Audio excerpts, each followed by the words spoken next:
7 pennies, a splash of vinegar, 5 volts of electricity. That is not a metaphor. It is a measured, repeatable electrochemical fact.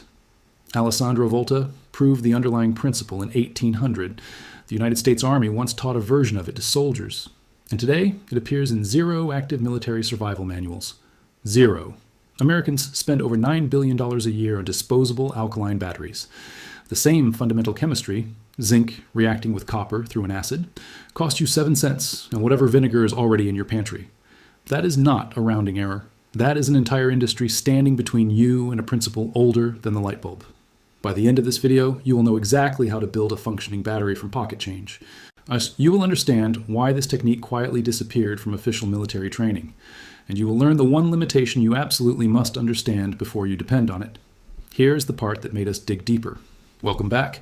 If you're new here, this is what we do. We find the knowledge that got buried, not classified, not restricted, just conveniently forgotten, and we put it back in your hands. Every video on this channel exists because someone decided you did not need to know something. We disagree. If that sounds like a community worth being part of, subscribe. Not as a favor to us, as an investment in what you know, because what you know is the one thing no one can take from you. Let us start with where this knowledge came from and where it went. In 1799, an Italian physicist named Alessandro Volta stacked alternating discs of zinc and copper, separated by cardboard soaked in brine. He called it the voltaic pile. By 1800, he had published his results and demonstrated the device to Napoleon himself. It was the first true battery. Every electrical device you have ever used descends from that stack of metal and salt water. This is not obscure history. The voltaic pile is taught in university physics courses worldwide. NASA references it in educational materials. The American Chemical Society includes it in foundational chemistry curricula. The Exploratorium in San Francisco has built interactive demonstrations of it for children. Now, here's where the trail gets interesting. During the Cold War, the United States military recognized that soldiers in survival situations needed to generate electricity from available materials. Field Manual 21-76, the 1957 edition, was expansive. It covered improvised tools, improvised shelters, improvised food procurement, and improvised power generation. The principle was simple. If a soldier could find 2 dissimilar metals and an acidic or saline solution, that soldier could produce voltage. The voltaic pile, repackaged for the field. Technical Manual 31-210 went further. It documented improvised electrical devices with specific material lists and construction procedures. These were not classified documents. They were training references distributed to personnel expected to operate behind enemy lines or in austere environments. Then the manuals changed. Edition by edition, the content narrowed. Field Manual 3-05-70, the current survival manual, covers shelters in detail. It covers edible plants extensively. It covers celestial navigation. It does not cover improvised electricity. Not one paragraph, not one sentence. The technique was not debunked. It was not replaced with something better. It was edited out. The doctrinal shift had a name even if no one called it that publicly. Network-centric logistics, the assumption that supply chains would hold, that batteries would arrive in the next resupply, that a soldier would never need to generate power from raw materials. It was an institutional bet on infrastructure. And if that infrastructure ever fails, the knowledge that once backstopped it is no longer in the manual. So the science is 225 years old. The military once considered it worth teaching, and now it is gone from official doctrine. But we have not told you the most interesting part yet. What happened to the pennies themselves? This video represents the surface of what we have compiled. Inside the vault, we have documented hundreds of techniques across categories. Improvised energy, water purification methods the EPA does not promote, food preservation systems older than refrigeration, medical interventions that cost pennies against products that cost hundreds. No filler, no fluff, just the research, organized and ready. The link is below this video, but everything you need for this specific technique is right here. Stay. We are just getting to the science. Now let us get into the chemistry, because this is not a trick. It is electrochemistry. When zinc contacts an acidic solution, it oxidizes. That means zinc atoms release electrons. Each zinc atom gives up 2 electrons and becomes a zinc ion dissolved in the solution. This is the oxidation half reaction, and it happens spontaneously. No external power required. The metal wants to dissolve. On the other side of the cell, those electrons need somewhere to go. Copper provides the surface. Hydrogen ions from the acid pick up the electrons at the copper surface and form hydrogen gas. That flow of electrons, from zinc through an external wire to copper, is electrical current. That is a battery. That is all a battery has ever been. The standard reduction potential for the zinc half reaction is 0.76 volts. In practice, a single penny cell produces between 0.6 and 0.8 volts depending on your electrolyte concentration and contact quality. Stack 7 cells in series and you reach 5 volts. Stack 9 and you have headroom for voltage drop under load. Now here is the mid-act revelation that changes the math entirely. In 1982, the United States Mint changed the composition of the penny.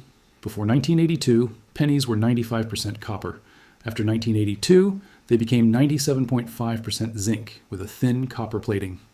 The Mint did this to save money on materials. What they also did, perhaps without ever considering it, was spend 4 decades distributing billions of pre-made battery electrodes at 1 cent each. Every post-1982 penny is a zinc core wrapped in copper. Sand through the copper on one face and you have exposed zinc on one side and intact copper on the other. One coin, both electrodes. And in 2025, the United States Mint halted production of new pennies. The supply is now finite.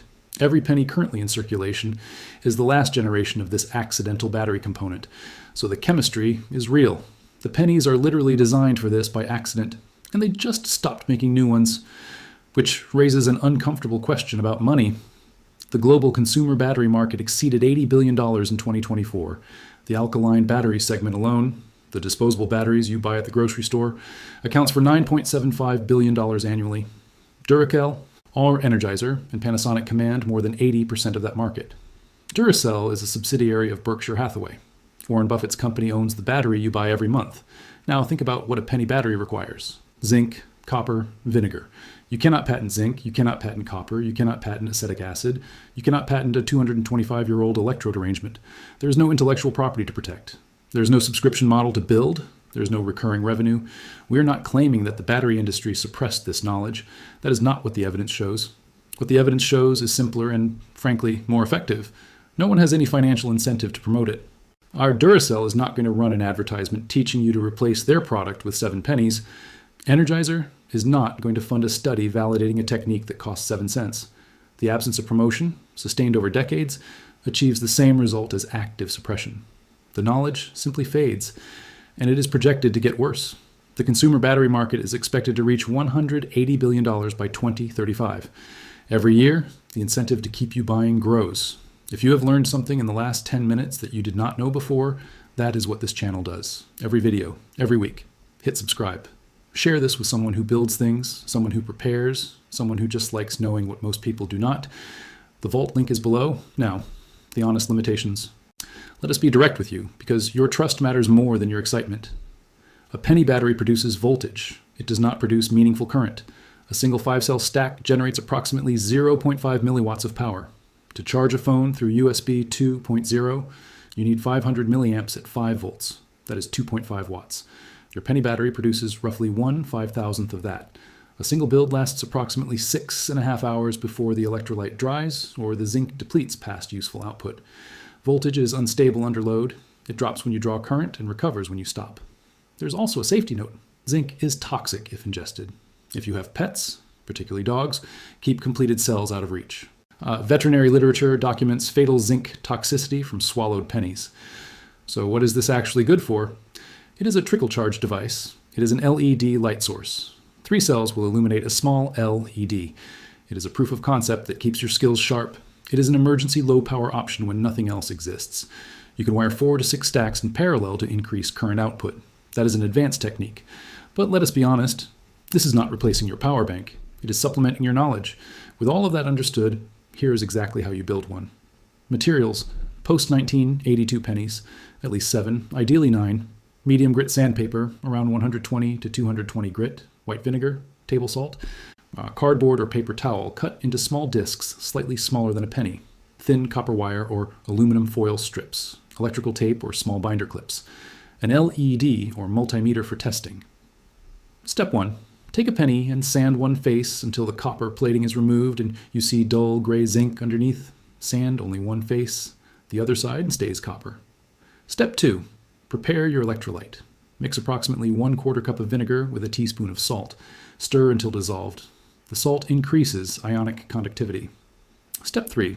Cut your cardboard or paper towel into discs just under the diameter of a penny. You need 1 fewer disc than you have pennies. 7 pennies, 6 discs. Step 4.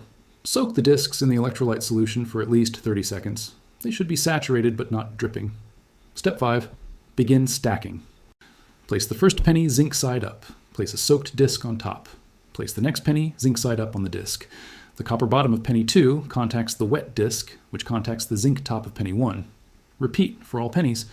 Step 6. Secure the stack with tape or a clip. Gentle pressure improves contact. Do not crush the separators. Step 7. Attach your leads.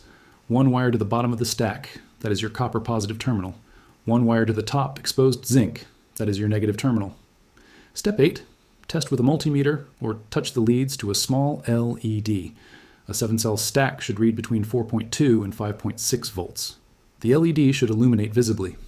Step 9. For increased current, build multiple identical stacks and wire them in parallel, positive to positive, negative to negative. Voltage stays the same. Current adds one note on legality.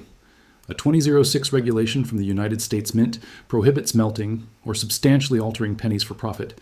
Sanding a penny for a science project has never been prosecuted. But the regulation exists, and you should know that. You just learned something that most people will never know. 225 years ago, Volta stacked zinc and copper in a laboratory in Como, Italy. Today, you can replicate the core of his invention on your kitchen table with pocket change and a condiment. The electrode is already in your pocket. The electrolyte is already in your cabinet.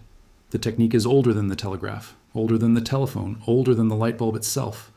This knowledge is not classified. It is not restricted. It is simply forgotten. And forgetting, when it happens to align perfectly with an $80 billion industry that needs you to keep buying, is its own quiet form of suppression. The pennies are not being made anymore. Acquire post-1982 pennies now, while they are still in every cash register and couch cushion in the country. Practice the build once. Know that you can do it. And share this video with someone who would want to know. Because the only thing that reverses forgetting is someone deciding to remember. Next week, we open the vault on another technique they stopped teaching. You are not going to want to miss it.